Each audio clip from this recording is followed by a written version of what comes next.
Today we'll be covering how to attract a masculine man. A sneak peek on what we'll cover. Number one, what men want.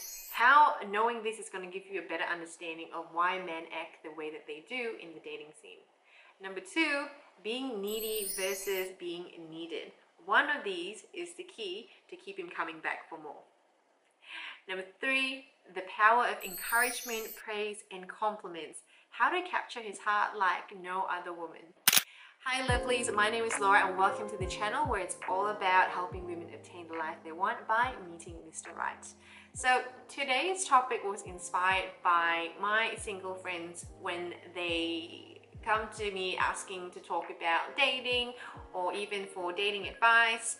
I find that most people don't know the importance of first knowing why men and women date in the first place, the desires, the needs, the motivation behind that, before going into the what to do's about a case-to-case scenario. I believe that men and women are driven in dating by feminine and masculine needs.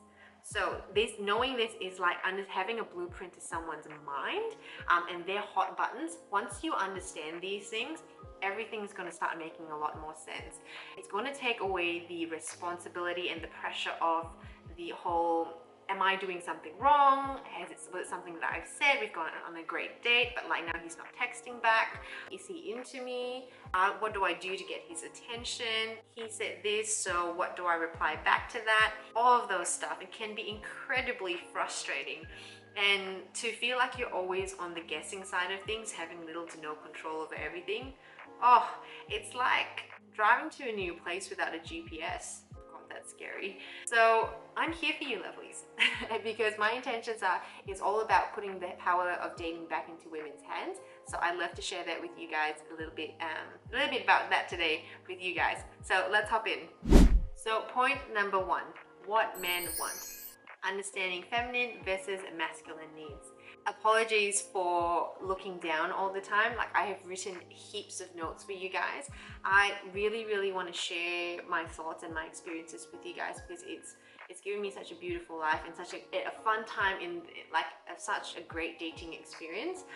But all these things came natural to me because I had read so much and I had listened to so many podcasts that they just made sense in my head at the time. So conceptualizing these things out loud to share with you guys, I found it a little bit difficult. So I've written down heaps of notes. So if I'm looking down, that's the reason why.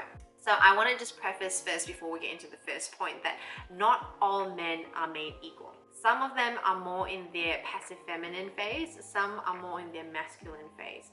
Right, so if you clicked on this video, I'm assuming you're just like me, who you find more masculine men more attractive. I like the strong, masculine, provider, protector type men who will do anything to make me happy. So if you're seeing someone who does not fit these characteristics of a masculine man, they're more than likely to just be in their wounded masculine, which is not all bad, to be honest, because we're all growing as human beings, right? However, if you have tried to communicate, if you've given him time, if he knows that what he is doing causes you stress, anxiety, and is hurting you, and he still keeps doing them, I'll just say it's really difficult to help someone who is not helping themselves first. I used to think that I could save a man. I could be the one to change him, to tame the wild bronco. However, I've never heard a story where that's ever worked out. So I'm a big believer of dating someone for who they are. Listen to this one from Oprah, which was, people are always telling you what you mean to them and how they feel about you. It's just whether we choose to see it the first time or if we choose to see it the 20th time. And that really hit home.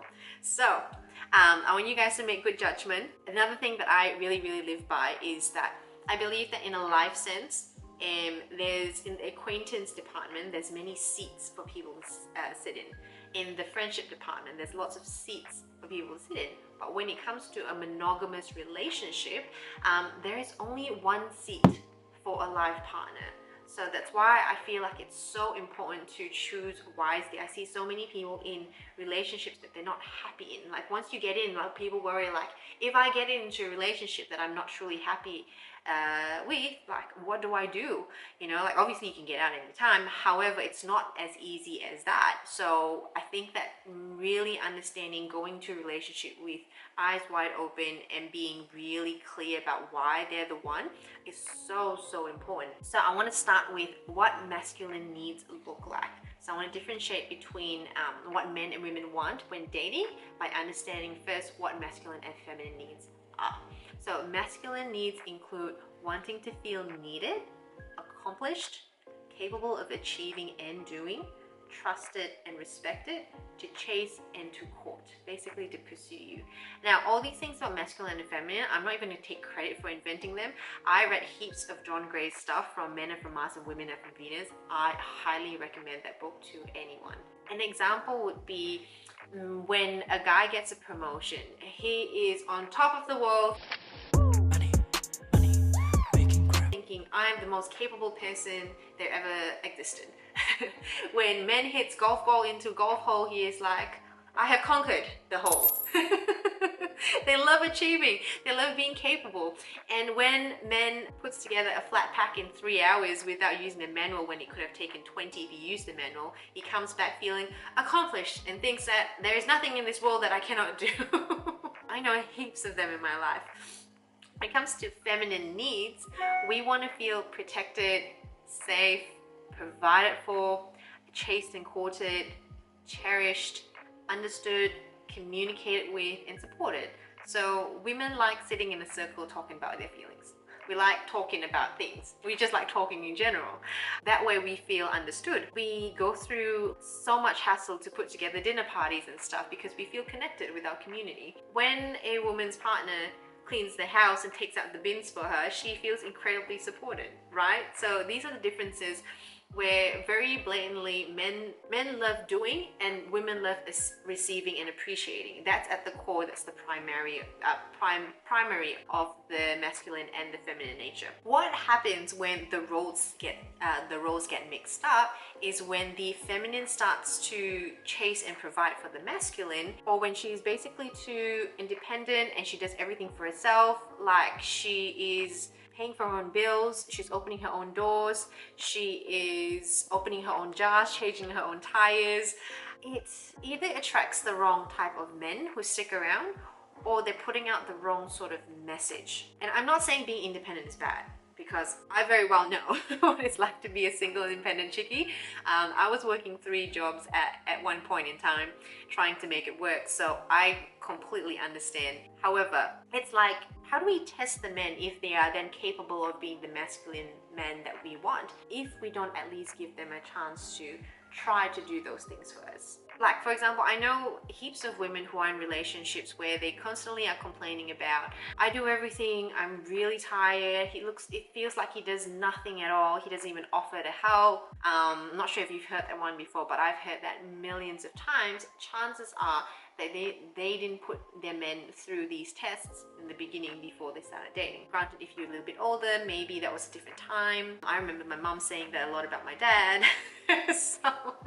But I do want to share with you guys a little bit of a backstory for myself to understand it's not all that easy when you're a single girl. So, story time. Back when I was in my early 20s, I was working 3 jobs and doing YouTube videos on the weekend and trying to run an e-com store in the background.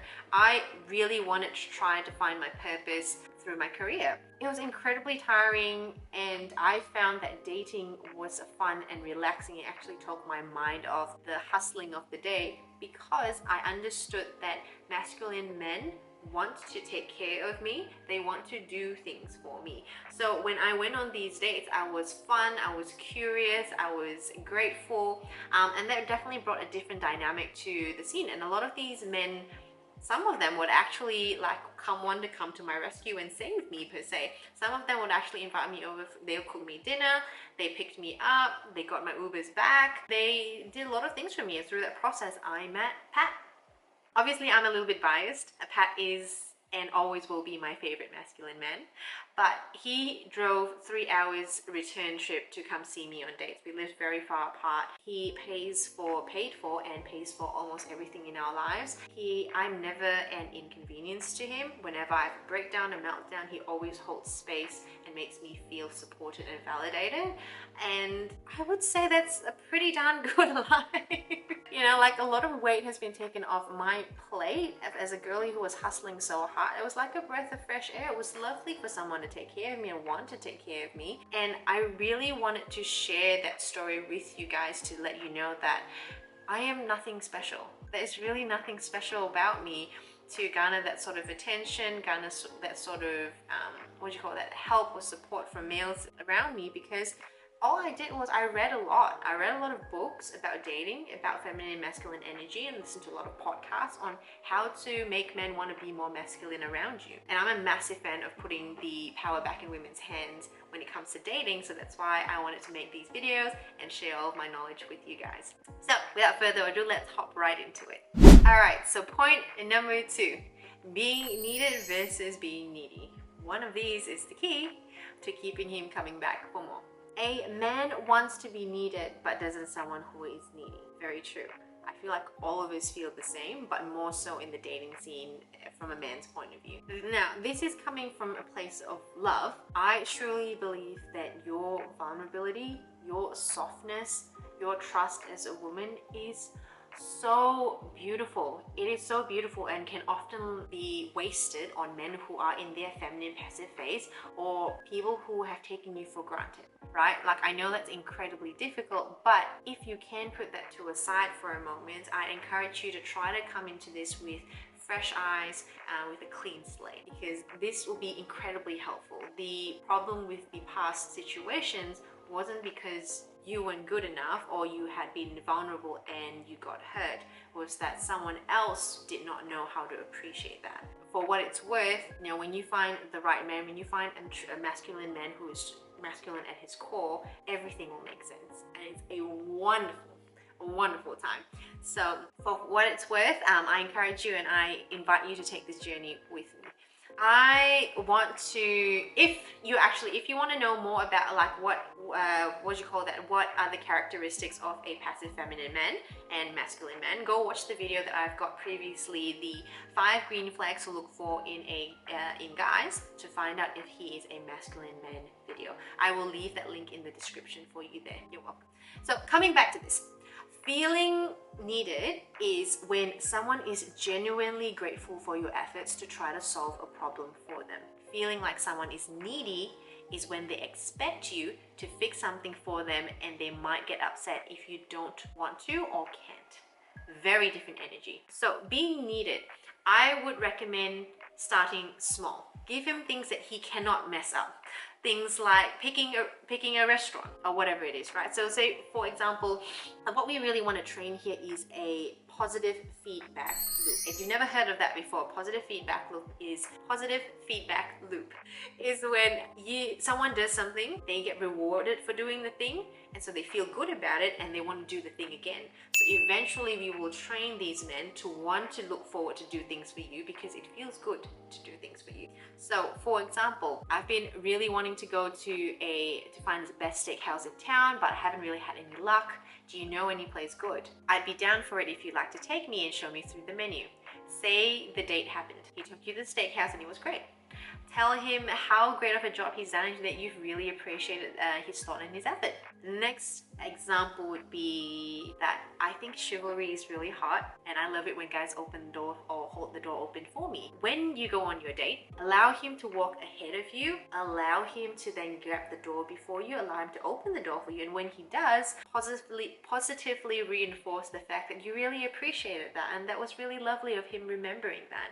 What goes through his mind now is that if I listen to what she says and I do it, she will like that and I will feel good about it. So I want to do more of that, right? So the next time you've got a bad day at work, He will remember the time when you told him you've had a bad day at work once before and someone had bought you a box of chocolates or sent you a box of chocolates.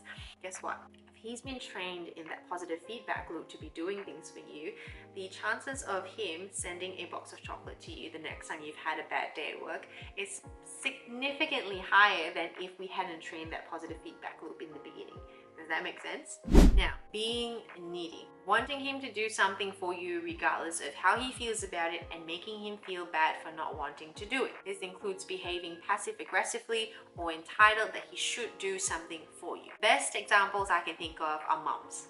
Love you, mum, but I feel like we can all relate to when mums expect us to do something, be there at a certain time, run certain errands and things like that. That is needy energy, right? But they're mums, so that's completely different. I know you get the point. However, no one is expected to do anything for us in life. Men are not expected to open the doors for us. They're not expected to plan lovely dates for us, pick up the bills. No one's even expected to respect us. And this goes back to the Oprah saying of like, people always show us who they are and show us what we mean to them. It's whether we choose to believe them the first time or we choose to believe them the 20th time, which rings in my ear time and time again. However, if you have given him the chance to be needed, you give an opportunity to be needed, he doesn't remember the small things about you, and at the end of the day, he's still going 50-50 with you, and he's not texted you for an entire week, and now that he's texting you, he's pretending like nothing has happened. I would say in that case, don't chase him. Don't chase him. Pleasantly part ways and say, I wish you all the best. I wish you well. When something like that happens, a lot of the time I hear the tendency is to try to justify why he hasn't replied. He's showing us what we mean to him and who he is. And so from the get-go, it's less torturing to just like, look mate, if you're that uninterested from the first day, I mean, I don't want to try to negotiate or try to convince you of why I should be an option as your life partner. So in that sort of case, like this is when we try to negotiate those things, this is when the neediness comes out. When someone isn't acting up to our standards, instead of gracefully accepting it and parting ways and wishing them well, it then becomes a negotiation of lowering our own standards so that it's easier for someone to meet them, right? Just because someone doesn't meet your standards doesn't mean that we should lower them, right? I feel like that was a tweetable moment. I've been listening to too many Oprahs, but I'm going to say this one more time for the girlies who need to hear this, because I very well know my younger self needed to hear that.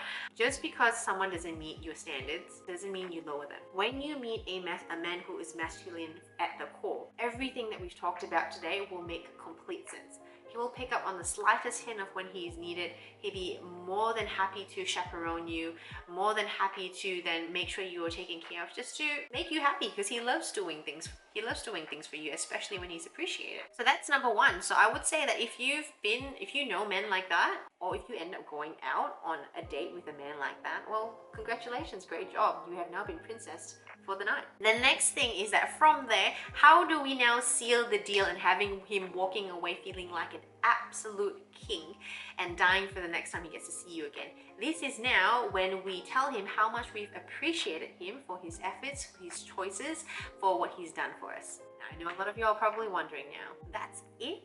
Yeah, that's it. Which takes me to my next point. So point number 3 is the power of encouragement, praise, and compliments. Captures heart like no other woman.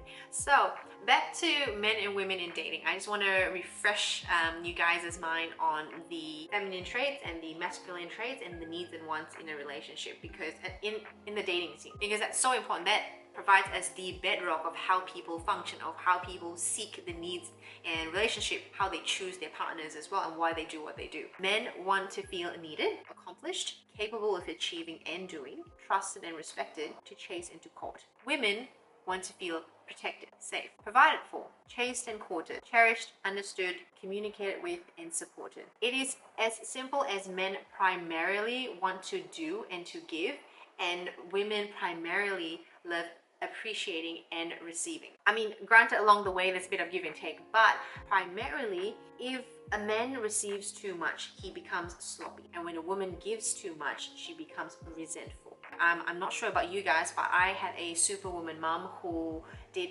everything, and I often hear her complain that I'm so tired, I'm doing everything. He's basically doing nothing at all. He doesn't even care. Those are the common things that I've heard, and you know, granted, men are from Mars, women are from Venus, also echoes that to say like those are primary, what do you call that? How masculine and feminine energy works. And in terms of a dating scene, when the energies get mixed up or they swap over, that's when the challenges start happening. So, and I can very much vouch that is definitely true. When I give too much, when I do too much, I get bitter, I get upset, and I get very not very pleasant.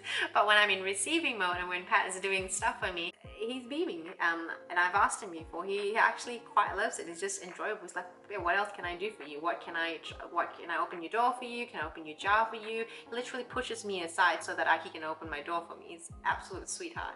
And I believe a lot of men out there are like that as well. They just need a little bit of encouragement. So I wanted to share that because I wanted to really drill in the fact that now knowing that as what the feminine and masculine needs are, we no longer have to feel guilty for accepting, receiving, appreciating people doing things for us, because that's in our nature, right? And that's in their nature to give as well. If he doesn't enjoy doing those things, at core, he's probably in more of his passive feminine rather than a masculine. When someone is in a healthy masculine, they are so capable, so giving, and they have so much space to hold for you and for everyone around them. They're wonderful people. You just need to look for find yourself a truly masculine man on the inside, and we'll be all good. So essentially, how the encouragement, praise, and compliments come into play, I want you to imagine this. Imagine you're trying to pump a girlfriend up for doing something really tough, having a really hard week, and then now she's basically coming to you saying like, oh my goodness, tells you the story. How do you encourage her? So encouragement would usually look like, you know, what do you call that? You encourage her to do things she wants because you see how amazing she is and you want her to get that promotion with no judgment. Yes, babe, you definitely should go for that. Like, I completely support you. Praise. You acknowledge her for doing something that is really tough and that most people would shy away from, and that she's pretty darn amazing for doing that. Now, a lot of people do it. Compliments. You look like an absolute snack, babe, and that hair on you looks amazing. Like that. I mean, how are your relationships with someone who you frequently give and take compliments, encouragement, and praises with? Pretty darn well, I imagine. So it's the same thing with men. Most men don't have someone like that in their lives. Most men put themselves down a lot, don't realize how hard they actually are working, and that having big, ambitious goals and having drive is one of the hottest things alive. A lot of them don't know that. So if we can just be really curious, get to know them, and really just acknowledge, encourage, praise, and compliment them, I bet you he'd be walking away feeling like an absolute king and thinking, when is the next time I can see this girl? I bet you he will. So you can thank me later. So ladies, that's it for the video. If you were single and looking for how to attract a masculine man, those are my tips. And if you found this video helpful, the next video is about how to craft your dating profile to attract a masculine man, where I'll share how I casted my net to attract more gentlemen, including how I attracted Pat. We'll be going through how to write your bio, what to put in it, what words to use, which pictures to choose, which ones to not choose, and much more. So if you like this video, I'd appreciate if you guys give it a thumbs up, so at least I know that you guys have enjoyed this type of content. I can make more for you. So I hope you guys found this helpful, and I'll see you guys in the next video.